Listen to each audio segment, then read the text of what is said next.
Welcome to Dark Prosperity. I'm David. And today, we're going somewhere most financial channels are too afraid to go.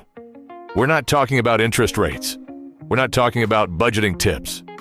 Today, we're talking about how a multi-billion-dollar industry has spent decades reverse engineering the human brain, specifically to profit from your worst moments. By the end of this video, you'll never look at a payday loan store the same way again, because what they're selling isn't money. It's a biological trap. Part 1. The stress response they're counting on. Let's start with science. When you're in financial trouble, when you can't pay rent, when your car breaks down, when your bank account hits zero, your body does something predictable. It releases cortisol. Cortisol is your stress hormone. In small doses, it's useful. It sharpens your focus, speeds up your heart, and prepares you to act fast. This was perfect when our ancestors needed to escape predators. But here's the problem. Cortisol also does something else. It narrows your thinking. Scientists call it cognitive tunneling.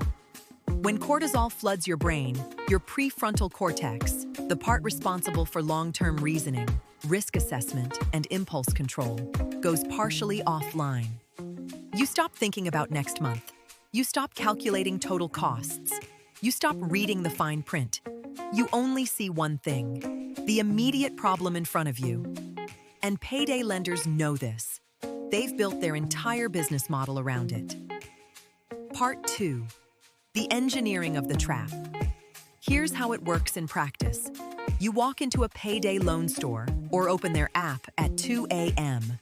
because you're desperate. You need $300 to cover rent. The lender offers it immediately. No credit check, no questions. Just sign here. What you're signing is a loan with an APR, annual percentage rate, that can reach 400%, sometimes higher. But they don't show you that number prominently. They show you the fee. Just $45 for a $300 loan. That sounds manageable when cortisol is running your brain. That sounds like a lifeline.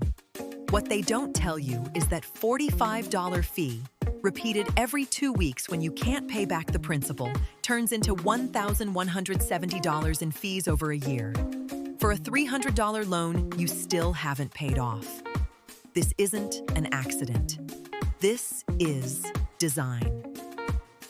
Research from the Consumer Financial Protection Bureau found that 80% of payday loans are rolled over or renewed within 14 days.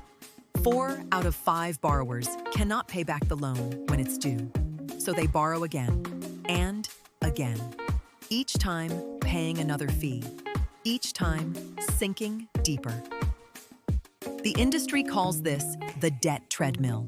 Insiders know borrowers who stay trapped for months, sometimes years, paying fees that dwarf the original loan. Part 3. The neurochemistry of the scarcity mindset. Now let's go deeper, because it's not just about cortisol. Researchers Sendil Mullainathan and Eldar Shafir wrote a landmark book called Scarcity, How Having Too Little Changes the Way We Think.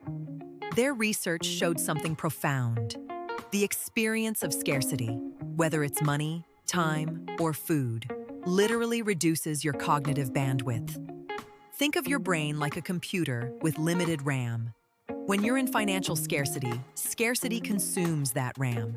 It crowds out everything else. Your IQ, measurably, drops.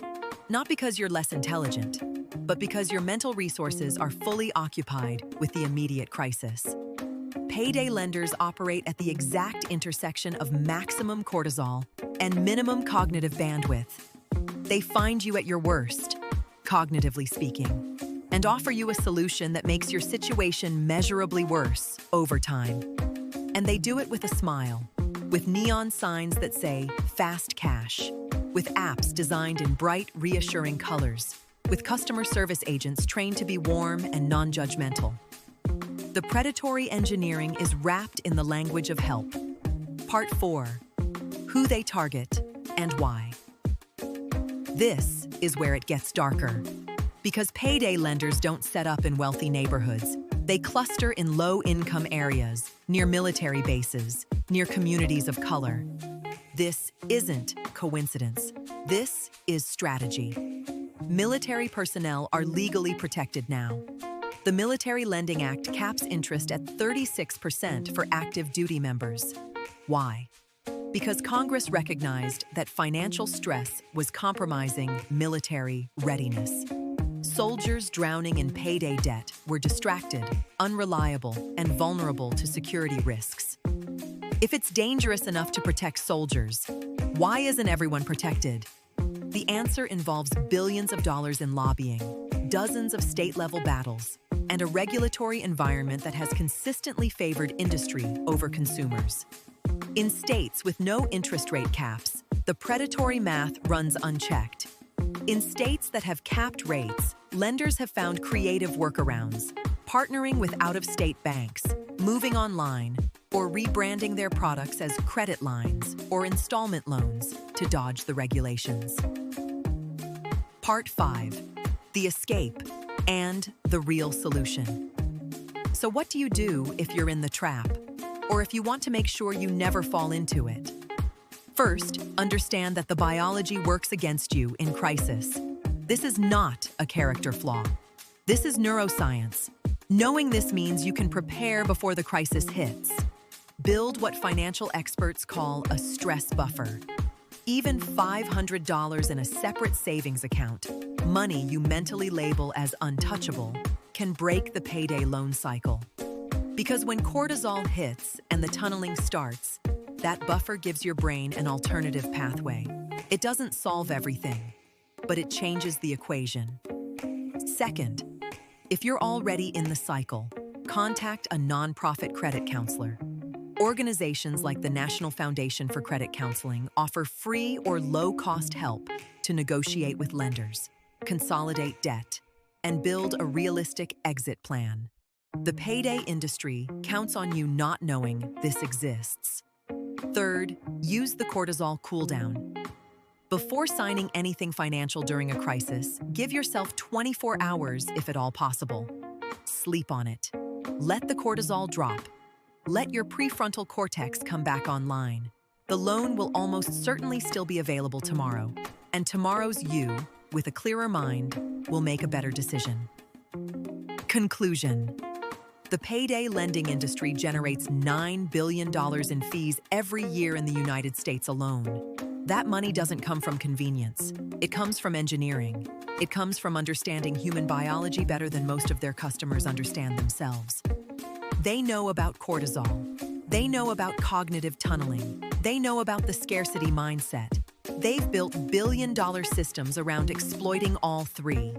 But now you know too. And knowledge, real knowledge, not the kind sold in self-help books, is the only thing that actually changes the equation. Subscribe to Dark Prosperity, because the people who understand how power works are the ones who escape it. See you next time.